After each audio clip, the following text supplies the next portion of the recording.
acá en los editores, que tiene que ver con el trabajo con los títulos, ¿no? El autor trae la obra, muchas veces viene con un título, pero a partir de ahí, No, por no, ahí no es lo que el funciona. título es una marca, es un producto del comercio editorial y no de la literatura. El libro que tuvo un enorme éxito, que ahora se celebraron los 50 años de su aparición, decenas de ediciones con nuestro sello y después con otros cuando el autor se peleó con la editorial, se llamaba Las marcas del frío y terminó llamándose Las tumbas. Porque en los institutos penales para menores, que no eran de castigo, sino en medio cuando las familias no los podían someter y los metían, ellos lo llamaban la tumba, significativamente. Y las marcas del frío eran melodramático y no tenía sentido. Bueno, y así decenas que le pusimos títulos. Y los títulos de los libros de humor de Quino eran muy conversados. El último que hizo de dibujos humorísticos sobre cocina, comidas, restaurantes, él quería a toda costa que se llamaba Crunch de nombre. Entonces nos parecía horrible, porque aparte de una palabra en inglés, y compramos una golosina que se llamaba así y le mostramos, no se puede llamar así. Y finalmente se llamó La aventura de comer. Ahí imagino que de alguna forma estabas pensando como en los lectores, en quienes iban a elegir el libro entre la mesa de otras cosas, ¿no? Hay que tener como el panorama en la cabeza. Es lo que hace que en la mesa de decisión la persona que está parada frente a la mesa levante un libro para ver la contratapa o la solapa y no otro. Cosa que tiene que ver también con el color de la tapa. Alguna vez leí un estudio que si uno se guiara por el atractivo, todas las tapas tenían que ser de color rojo, pero iba a ser muy monótono, así que no eran así.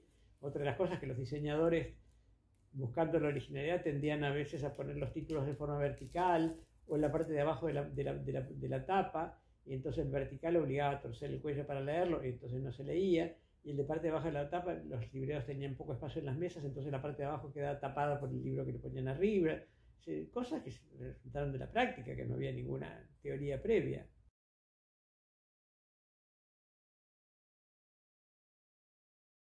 Creo que en los catálogos que has desarrollado, no los desarrollabas con la idea de descatalogar. O sí, o en algún momento uno dice, bueno, este título va a durar 5 años. Nunca liquidamos un libro como saldo, pero nunca. Alguna vez, con resultado nefasto, había un libro que se llamaba Orilla de los Recuerdos, de Hermilo Borba Filho, que era un editor brasileño del Nordeste, que me lo había recomendado Bernardo Cordon, que era un escritor argentino, el de Alias Gardelito y demás, que tenía muchos amigos brasileños, y este era un poco un marginal, y el libro contaba unas historias de un chico en una zona medio silvestre, donde tenía una profesora de piano con la cual entablar una relación siendo un adolescente. Había algunas escenas eróticas que hoy serían para el canal Disney, pero que no se vendía nada. Y entonces un saldero compró el resto de la edición, habíamos hecho 3.000 ejemplares, teníamos 3.500. Y no se le ocurrió nada mejor que hacer una faja que decía joya de la literatura erótica. Lo puso a la venta en los kioscos de la calle Florida, lo vio la división moralidad de la policía, lo secuestró y nos iniciaron un proceso por publicaciones obscenas. El momento que inicia el artículo 128 del Código Penal, que es un artículo obsoleto que después fue modificado. Entonces, secuestraron la edición, fueron a la editorial, nosotros estábamos de viaje, se llevaron detenida por unas horas a una amiga de mi mujer que había quedado a cargo, la liberaron en la noche porque no tenían ninguna responsabilidad. Y a la vuelta tuve que ir a declarar en un proceso penal, en un juzgado de instrucción, donde el oficial primero era un tipo muy culto, que después tuvo una galería de arte con el que siguen tratos, pero dice, no, dice, al juez la escena esa donde el tipo pone el pito sobre el teclado del piano lo excitó mucho.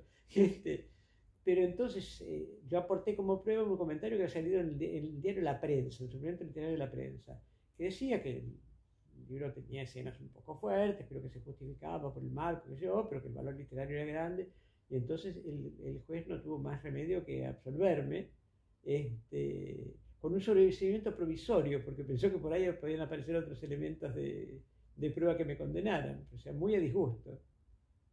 Qué impresionante ese trabajo que también circulaba por el límite de lo posible en la sociedad argentina. Esto era en la década del 70.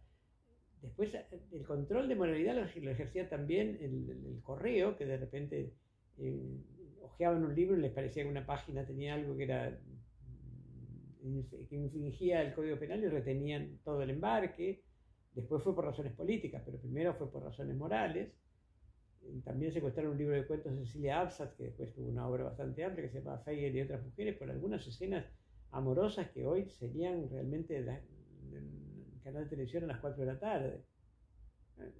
La evolución del concepto de moral y buenas costumbres va con la evolución de la sociedad, ¿no? Pero ahí aparece algo de esa responsabilidad del editor.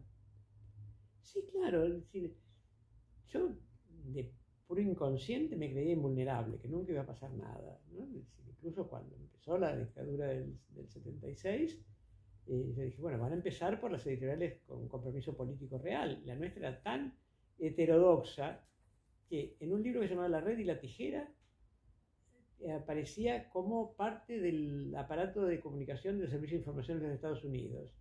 Y en otro libro que hizo un periodista Iscorbe, que se llamaba La Patria no sé qué, éramos parte del aparato de comunicación del Partido Comunista. O sea que el eclecticismo daba lugar a cualquier interpretación.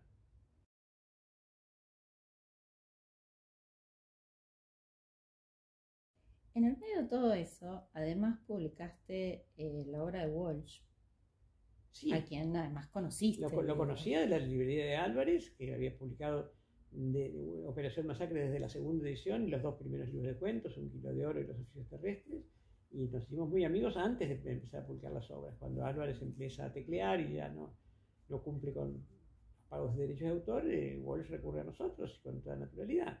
¿Qué fue lo primero que publicaste? Operación Masacre. Ah, ok. En un contrato que tiene una cláusula única, porque Walsh pidió que se estableciera que el libro no podía tener un precio superior a 10 pesos, que vaya a saber lo que era en esa época, porque él quería que fuera accesible a que lo comprara todo el mundo. Es el único caso en que un autor pidió el precio de tapa. Fijar el precio de tapa en el contrato. Impresionante. Bueno, Operación Masacre tiene una edición preciosa que además con los años fue acumulando prólogos. Eso no es muy común. No, prólogos, después escenas del guión de la película que hizo Cedrón. Sí, se fue engrosando. Y sumando todos esos paratextos, tengo mis apreciaciones sobre por qué, pero me interesa por qué vos decidiste ir incorporando todo ese material. Creo que me parecía que complementaban y aclaraban una época en que los hechos originales no estaban presentes en la memoria histórica de la gente. Y después, bueno, hubo todo ese episodio en el 84, de vuelta a la democracia, cuando la hija de Walsh decide, por consejo de Horacio Berbisky, llevar los libros a Planeta. Y aunque teníamos contratos vigentes, porque eran de la época en que los contratos no tenían plazo de terminación, no nos íbamos a oponer a la voluntad. Y bueno, como siempre sucede en los grandes grupos editoriales, Planeta le prestó mucha atención a la primera edición, los primeros meses, y después lo olvidó completamente. Y después de vencido el contrato de Planeta, volvieron los derechos de la Flor. ¡Qué paciencia! Sí, es lo que nutre una editorial donde el capital no es el motor principal de lo que se consigue. Justamente esto que nombrás tenía que ver con lo anterior, esta idea de cómo los grandes grupos, por ahí los libros el día que salen tienen su fecha de vencimiento, aunque como producto no la pongan ni abajo ni en el costado. No, lo tienen, es la obsolescencia planificada de alguna manera que pasa con los celulares, qué sé yo. Pero un caso bastante proverbial fue cuando el hijo y heredero de Fontana Rosa se llevó los libros a Planeta. Nos quedó a nosotros solo el libro póstumo, que teníamos el contrato firmado con él, obviamente antes de su muerte, y Planeta les prestó atención durante un par de meses. Después vendió los derechos a La Nación para hacer una edición baratísima que salió con el diario, y ahora, después de 10 años, los relanzaron ahora con motivo del aniversario de la muerte del negro, y armaron un libro con rejuntes de crónicas periodísticas que tengo ahí, que no eran dignas de quedar en un libro, que no creo que él lo hubiera aceptado. Pero es como en ese libro de Woody Allen, Para acabar de una vez por todas con la cultura, donde él cuenta de un escritor que se murió y le publican las listas de lavandería, de la ropa que mandaba a lavar, y entonces un crítico analiza por qué va a dar una media de un color y otra de otra, y que está atravesando una crisis de no sé qué, es un disparate que es lindísimo. Pero rescate hasta los papeles tirados en el cesto del autor, autora. Pero también esto que aparece acá de, digamos, que una editorial tenga una apuesta de largo plazo, de alguna forma deja en circulación dentro de una cultura una cantidad de obras. Me pregunto cómo sería hoy la Argentina si no siguiera publicándose, por ejemplo, la obra de Walsh, ¿no? O sea, hay algo de cuando una editorial, cuando una obra simplemente es descatalogada, queda fuera de lo conseguible y de lo pensable. Decí que en épocas de globalización y de Internet, en algún lugar del mundo cibernético queda un registro. Un lugar donde se puede leer la obra. No que digo de todo, pero de muchas cosas.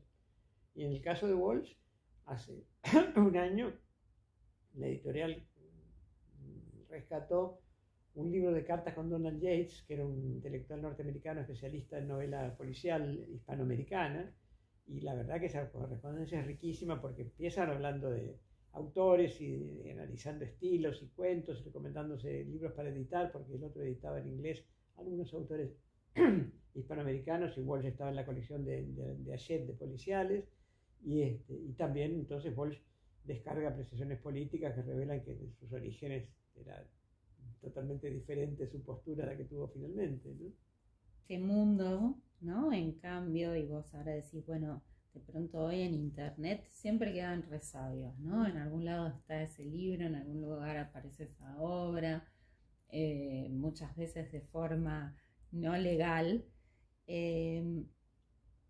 pero hoy también nos enfrentamos a una situación en la cual por ahí los productores, estaba pensando en los productores audiovisuales, que van como,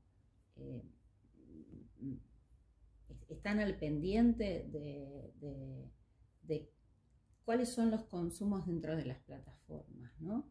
Para decidir la siguiente serie, la siguiente película, si con un actor, si con otro. Sí, el imperio de los algoritmos, ¿no? El imperio de los algoritmos. Y ahí pensaba que qué pasará si los editores, o las editoriales, mejor dicho, empezarán también a tomar decisiones en base a los algoritmos. Yo pienso que en los grandes grupos editoriales pasa eso. Se está leyendo sobre tal cosa y entonces piden a sus autores contratados alguna cosa que tenga que ver con ese tema preferido. Pero hay decenas de editoriales medianas y chicas que no se guían por eso y que siguen apostando.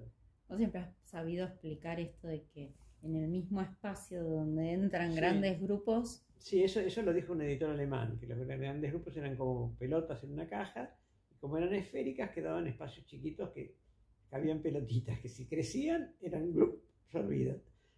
Hubo un gran periodo de absorción de editoriales por los grandes grupos en los 90, pero eso se paró porque dieron cuenta que era inagotable, porque tenían que seguir comiendo y comiendo y no daba para tanto.